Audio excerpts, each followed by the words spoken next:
Greetings and welcome to the Wealth Mindset with JD Garnier. I'm happy to do this. I think this is I want to say this is probably my first official live stream.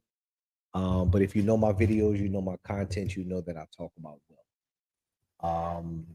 And get it together right here.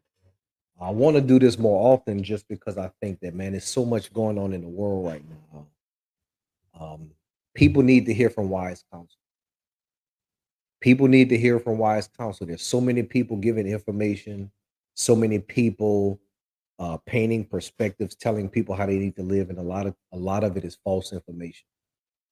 A lot of it is misleading people down the wrong path, and I really believe people need wise counsel. People need wisdom, and I feel like I'm qualified to give that.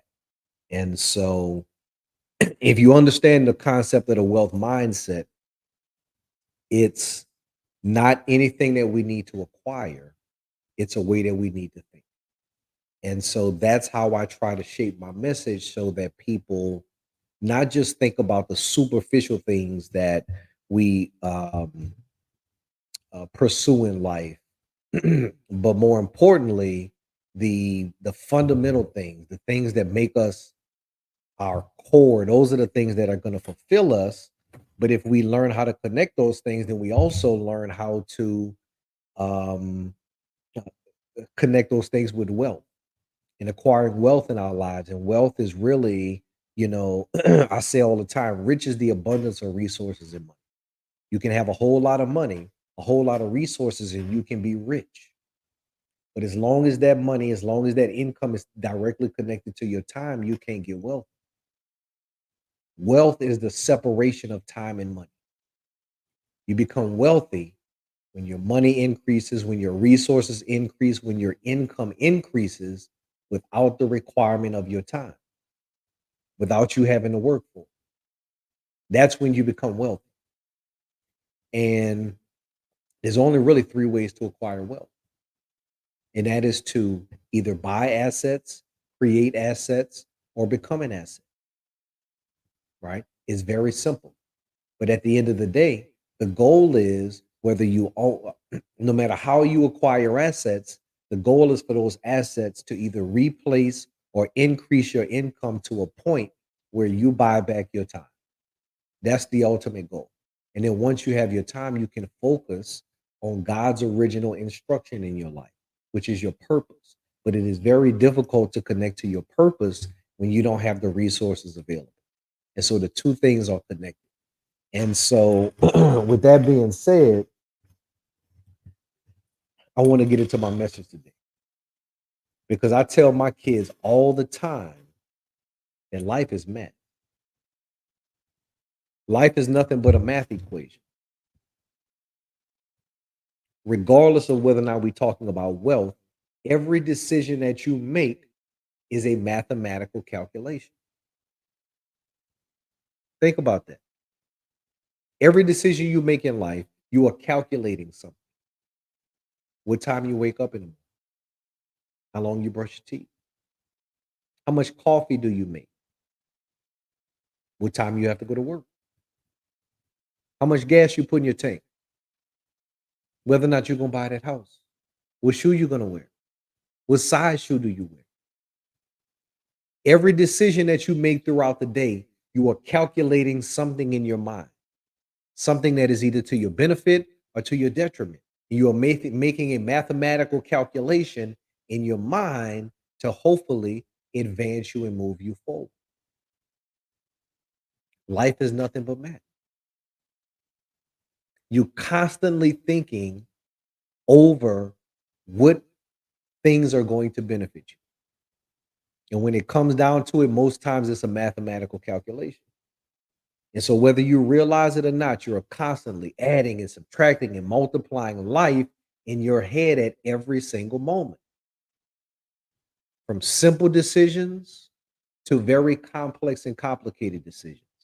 Decisions about time, about money, about food, about relationships. And so that brings me back to my original point. Life is math. Every decision that you make requires the understanding of logic, of numbers, of equations, so that you can make the best decision possible for your life. Every decision, with the exception of one. The only decision that doesn't require or doesn't take numbers into consideration is an emotional decision. See, most times when we make emotional decisions, they don't make any sense. They're completely illogical. When we get angry, when we get hurt, when we get tempted, when we get aroused, we're not thinking about money. Our decisions are not calculated. Decisions are irrespective of numbers.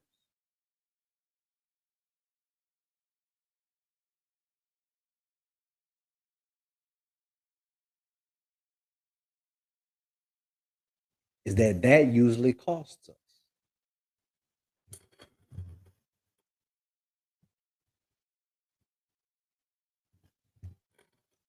When we make emotional decisions, those cost us money. Those cost us time. Those cost us relationships. I remember one time, a long, long time ago, I used to have a real bad temper. I used to get mad. Just anything would just set me off, and I'll be ready to go at it. I would just get mad. And this was at the time when I was really, really advancing in my basketball career. And I remember this. We were just playing a pickup game. It was a random game. It was right before the season started in high school. And I played pickup all through the summer. It was that was just what we did. That's how we got better. That's how we got improved. I was at the top of my game. And for whatever reason, something happened in the game, a missed call or something. I don't even know what it was about. But I got angry just in a whim, and I punched the wall. I had a little padding on the wall in the gym, and I just punched the wall with my fist, and it hurt. I was like, "Ah, man," but I didn't really think nothing of it. I kept playing. I get home that night, and my hand is completely swollen. I wound up breaking the two knuckles of my pinky and my ring finger on my shooting hand, and I wound up missing the first 2 months of the season. That set me back for the entire year. Lost my starting position. I put myself in a detrimental position, and it cost me a lot because I made an emotional decision. I made a decision based on anger. I wasn't making any calculations. I was not making any decisions that were going to be to my advancement. My decision was emotional. And so the very first economic principle that you need to learn is never make emotional decisions. Never make decisions based on how you feel, especially when they come to money. That's the very first economic principle that you need to know. You see, when institutions, when endowments, when you have Harvard University or Yale with these multi-billion dollar endowments, or you have companies,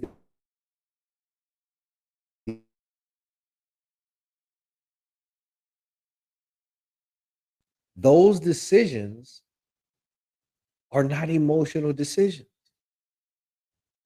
Those decisions are not based on any individual emotion. They're not based on a gut feeling. They're not based on how you feel. They're not based on an idea of liking a company or liking an investment. Those institutions make financial decisions based on financial and economic principles. They all have a document, and that document is called an investment policy statement. And an investment policy statement is basically a document that outlines the parameters by which this institution is going to invest money. And it lays out every circumstance. It lays out how much risk they're willing to take. It lays out all of the different asset classes with which they feel comfortable exploring. It lays out every single detail in terms of how they're going to go about making financial decisions. And regardless of the market, regardless of the economy, the first place they go when they're making a decision is that document. They don't make emotional decisions. And so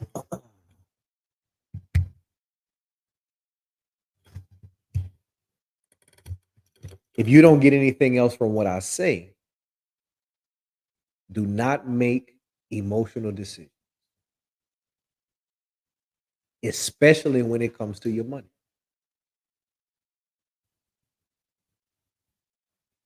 Life is math. We can't just run around making decisions on how we feel. And if you think about your own life, I guarantee you can think of circumstances where you made an emotional decision and it cost you money, cost you time, it cost you relationships. You wish you didn't do it. And so if life is math, what happens is the daily mathematical decisions that you make every day, like what time you wake up, how long you dedicate to certain tasks, all of those things start to align with the objective of what you want your life to be. That's why it's important to know your purpose. Because once you know your purpose, then the math starts to make sense. You understand why you go through certain things. You understand why certain things happen. Life is math. I believe that so much. I tell my kids that all the time. I make my children do word problems because I just think that combines both the mathematical part and the reading part, and it helps them understand how to solve problems. I tell them if you can read, there's never excuse for ignorance. And if you know how to do math, then you know how to solve problems. And so I try to put those things together to make them think because I believe in the principle that life is math. But if life is math, then how do we make the numbers go in our favor? How do we put the numbers in our favor?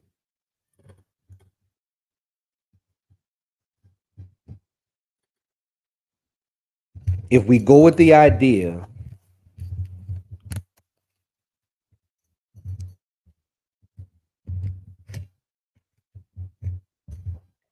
if we go with the idea that life is numbers, life is math, then how do we put the numbers in our favor?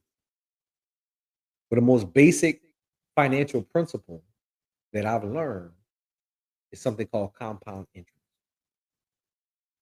To compound means to put together. And in math, it means that you earn interest not only on your principal, but also on the previous interest payments.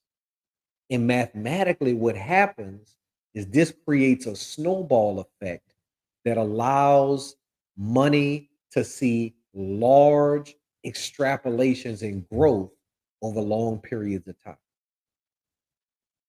Compound interest is the reason why assets are so important. Compound interest is the idea or principle of growth on top of growth. And over time, this is how you can create wealth. That's why when we do economic evaluations and principles and we extrapolate, we look at the time period and then we make assumptions about the rate of return that you need to get certain amounts. And depending on those two things, you can create exponential returns over time. But this doesn't just have to apply to the endowments and the multi-billion dollar fund. This can apply to everyday people if you simply apply the principles of math. You make $50,000 a year. You should be trying to save at least 20% of your income. That means if you make $50,000 a year, you should be trying to save at least $10,000 a year, whether that's through retirement plans, whether that's through savings, whether that's a combination of different places. Your goal should be to be putting away at least 20% of your income. $10,000 a year is about $800 a month. You save $800 a month over a 25-year period without adding anything additional, just $800 a month over that period, and you earn a rate of return between 8 and 9%, you will have $1,000,000.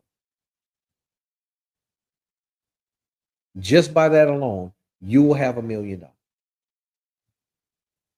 Now think about doing that at $50,000 a year, and then you advance because you invest in yourself to become more of an asset. And now you can demand more for your time. And so that 50,000 turns into 75,000. But instead of increasing your lifestyle, what happens is you add some for leisure, but you're already saving 20% of your income. And so that additional $25,000 in income, you save half of that.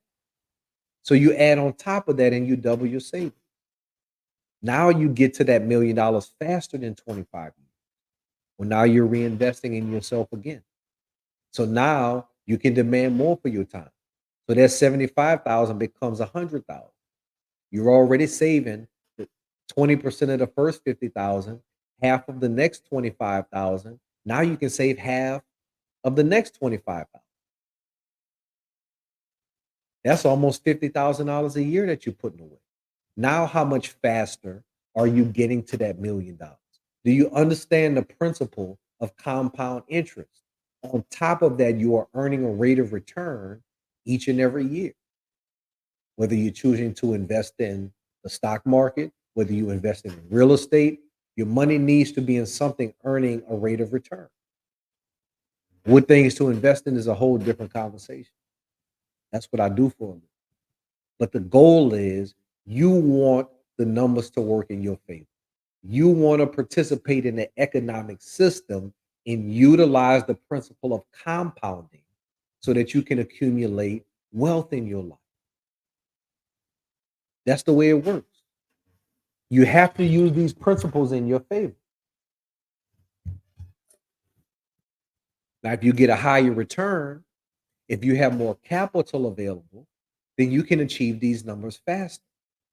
But it all goes back to the principle of accumulating wealth. What are you doing with your discretionary income? Are you buying assets? Are you creating assets? Or are you becoming an asset? Are you buying things of value like stocks, bonds, real estate, artwork, businesses, land, and letting those things appreciate without you having to work for it? Are you creating assets? When you become a business owner, you create something that's never existed before. Are you investing your time and capital into an idea or an asset or an innovation that is going to add value and create income that takes care of you and your family and then have a value that you can transfer or sell on the open market? Or are you taking your additional discretionary income and reinvesting in yourself, right? Improving your circumstances, specializing in something. There's a reason why a surgeon gets paid more than a general practitioner because they have decided to specialize. The more you specialize, the more money you can demand for your time. The goal is to compound. It's that simple. Use the numbers in your favor. Compound interest.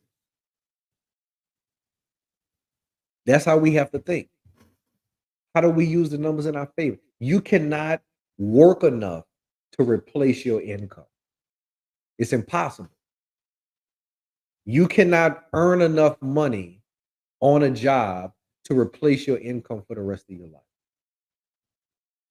You just can't do it. The only way for you to create financial independence is to put the numbers in your favor, to use compound interest. And you do that by either buying assets, creating assets, or becoming an asset.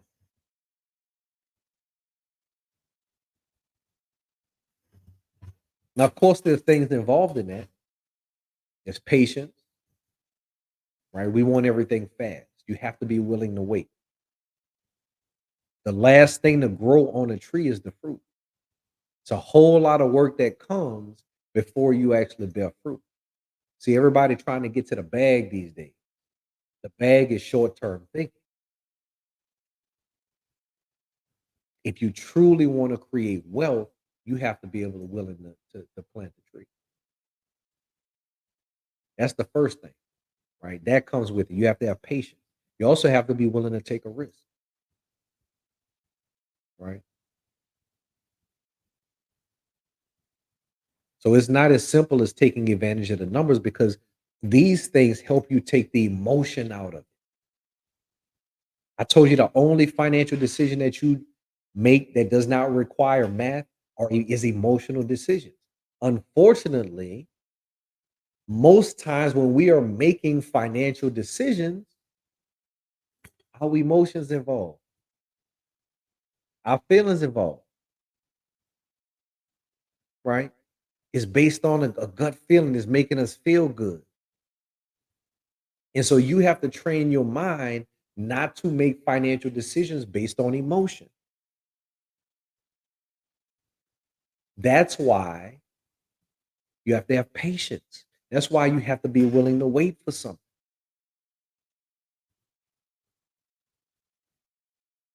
You have to train your mind not to make decisions based on how you feel, based on what you want, what you desire.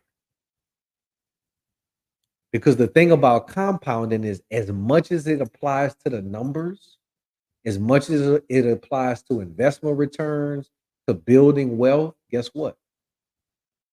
Compounding also applies to our lives. Whatever we invest our time in, our energy, our efforts, our talents, our abilities, our gifts, those things compound themselves over time.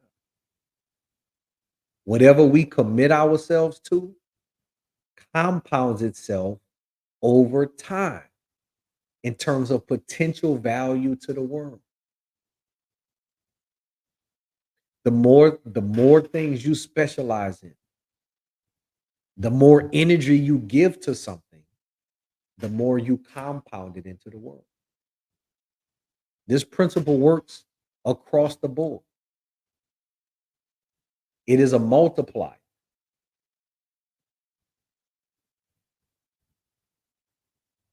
Compound interest is a multiplier.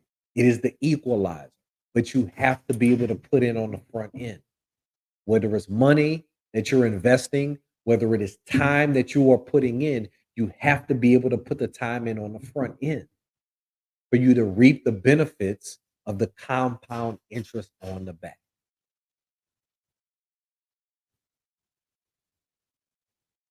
Life is magic. That's my message for today.